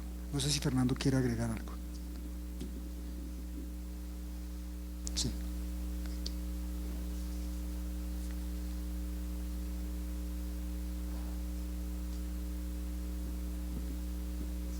Buenas noches. Pues saliéndome un poco de las discusiones jurídicas, quisiera preguntarle al ingeniero Bateman, en su experiencia, en los casos que mencionó de paneles de expertos en su intervención, pues me gustaría saber cómo en la práctica, conocer un poquito más cómo se desarrollaron, si efectivamente realizaron visitas regulares al sitio de la obra, si las partes acataron las decisiones adoptadas por el panel, y digamos si la función se limitó únicamente a resolver las controversias que le remitieron las partes, o si digamos también tuvieron funciones un poquito como de advertencia y de identificación de situaciones que podían derivar en posibles conflictos. Sí, muy importante la pregunta. En el caso particular en el que yo tuve la oportunidad de participar, que como les contaba era la concesión de Vía de las Américas en el norte del país, era muy claro el contrato con los panelistas, con los 3 panelistas de expertos que estábamos, en que no teníamos ninguna función diferente a responder las controversias técnicas que nacieran de alguna de las 2 partes. Una de las partes, pues lógicamente era el concesionario, y otra de las partes era el contratante, en este caso el INCO, después la ANI, bueno, lo que hoy conocemos. Entonces no teníamos, no cabía dentro del contrato que teníamos la iniciativa de revisar cosas nosotros como panelistas de expertos, sino teníamos la responsabilidad simplemente de dirimir las funciones o los problemas técnicos que hubiese durante el desarrollo del contrato. Entonces, en el caso que les cuento, tuvimos dos tramos de carreteras muy particulares, una el Tigre Turbo, en el norte del departamento de Antioquia, y otra entre Simití y San Pablo, en el sur del departamento de Bolívar. Se dirimieron las controversias técnicas que se nos preguntaron, se le entregaron pues a las 2 partes, y ya las 2 partes entre ellos acordaron aceptar las recomendaciones nuestras y asumirlas como tal, pero no teníamos ninguna responsabilidad de iniciativa en revisión de proyectos. Ese fue el caso particular. Tenía, pues digamos que una inquietud y también parte de un comentario. Conozco un poco más, creo que es el mismo caso del que se han referido. Sería muy curioso que existiera otro caso con ese antecedente, y es la Procuraduría Primera Judicial 2 Administrativa de Bogotá, en una comunicación dirigida a la Sociedad Colombiana de Ingenieros, dentro del procedimiento de amigable composición entre 2 entidades, una del distrito, una del orden nacional, con ocasión de las controversias suscitadas en el contrato de prestación de servicios de telecomunicaciones, ha manifestado expresamente que como requisito previo al ejercicio de la habilitación del acuerdo amigable, del procedimiento de amigable composición, debe acudirse al comité de conciliación. Y digamos que lo que hace es regresivamente trayendo a la figura de la amigable composición la exigencia del artículo 16 del decreto 1716 de 2009, cuando esa norma lo que hace es reglamentar el artículo 12 de la ley 1285, que creó el requisito de procedibilidad de la conciliación. Es decir, confundió conciliación con amigable composición, y lo dejó, es clara la confusión en la que está incurriendo la Procuraduría. Pero el problema va más allá, y es que en efecto el contrato se terminó, y de pronto para ponerlo un poco más en contexto en relación con las 2 observaciones que hacían, el contrato se terminó el 31 de julio del 14, con todas las controversias que pueden suscitarse entre 2 partes en un contrato estatal de una cuantía cercana a los 50.000 millones de pesos. Y el 1 de agosto del 2014 las partes, de conformidad con lo que tenían establecido en el contrato, que era la cláusula 19ª del contrato de prestación de servicios, dijeron: vamos a hacer un acuerdo de amigable componedor, porque en efecto la cláusula del contrato decía que ante cualquier controversia que se suscitara durante la ejecución del contrato, las partes acudirían a la conciliación, a la transacción o a la amigable composición. Es decir, que técnicamente no había cláusula compromisoria, no había arbitraje. En desarrollo de eso, las partes, para no afectar la continuidad en la prestación del servicio, porque esa entidad, la entidad contratante, presta un servicio bastante importante para la nación, decidieron de común acuerdo aplicar una de las 3, y escogieron la amigable composición. Y los 2 ordenadores del gasto, que son los que en los términos de la ley 80 tienen la facultad de contratar, y esa facultad no la tiene el comité de conciliación. Si ustedes revisan el decreto 1716, expresamente dice que la facultad del comité de conciliación no comporta ordenación del gasto. La ordenación del gasto, la titularidad de la contratación la tiene el representante legal o quien haya delegado, en este caso los 2 representantes legales de las 2 entidades, y como se trata de una controversia de origen contractual dentro de la ejecución del contrato, lo que decidieron fue darle alcance a la cláusula y decir: nos vamos a ir a la amigable composición. No escogieron a un amigable componedor en concreto, escogieron a un centro, escogieron a la Sociedad Colombiana de Ingenieros, y decidieron aplicar el procedimiento del reglamento de la Sociedad Colombiana de Ingenieros, es decir, el término, la duración, los honorarios, en fin, sería el que la sociedad tiene establecido en la resolución 01 del 2009. En fin, hoy en día, y luego de la intervención de la Procuraduría de manera abrupta en ese procedimiento, la entidad contratante ha querido desconocer el acuerdo del 1 de agosto y de paso el contrato, aduciendo que tenía que haberse acudido previamente al Comité de Conciliación. Entonces uno pregunta, ¿el Comité de Conciliación de las entidades intervienen en el proceso contractual, en el proceso precontractual?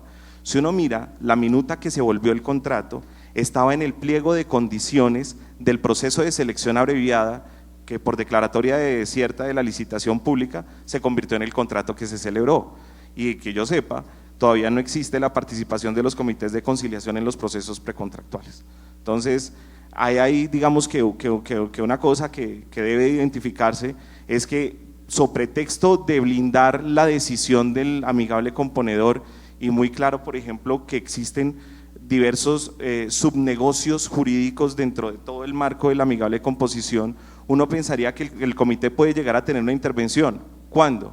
Por ejemplo, en la última etapa, en el que el amigable componedor le dice a las partes: yo creo que la forma en la que se va a resolver este conflicto es que Juan le pague a Pedro o la entidad X le pague a Y la suma de tanto, y que en ese caso se implica una disposición, y apelo a lo que dice el 59 de la ley 1563, esa decisión sí sea llevada al comité de conciliación en relación con la entidad que tiene que disponer del dinero. Si por ejemplo yo soy la entidad que está cobrando y mi pretensión son 50.000 millones y me hacen una oferta de 40.000, yo necesariamente tendría que llevar esa decisión al comité de conciliación para que me avalara el acuerdo, es decir, porque tendría el efecto de transacción, y ahí sí la transacción tiene el efecto muy similar o el que señala el decreto 1716. Pero sobre lo que yo quería llamar un poco la atención, poner un poco más en contexto la observación que inicialmente hacía el colega, pero además es la posición que está teniendo la Procuraduría.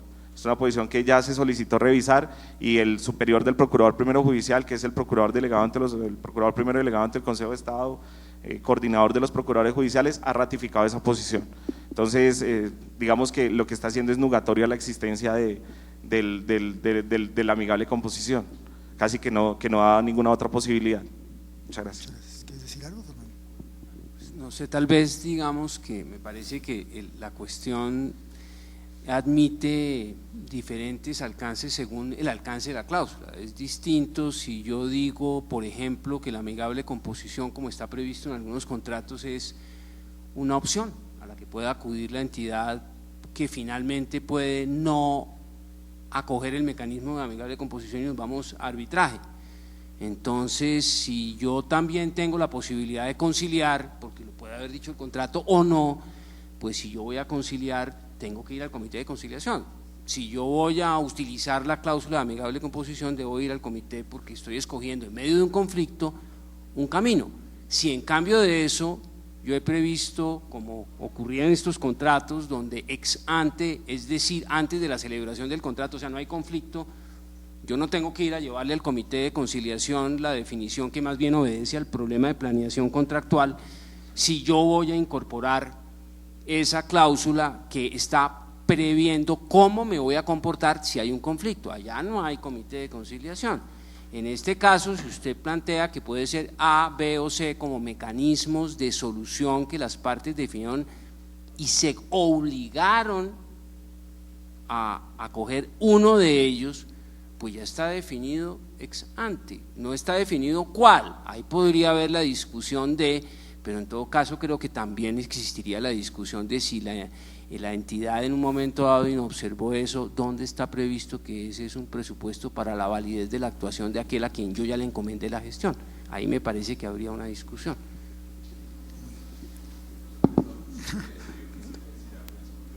Doctor Ovalle, quería robarle un momentico. Una aclaración quiero hacer respecto al dichoso comité de conciliación.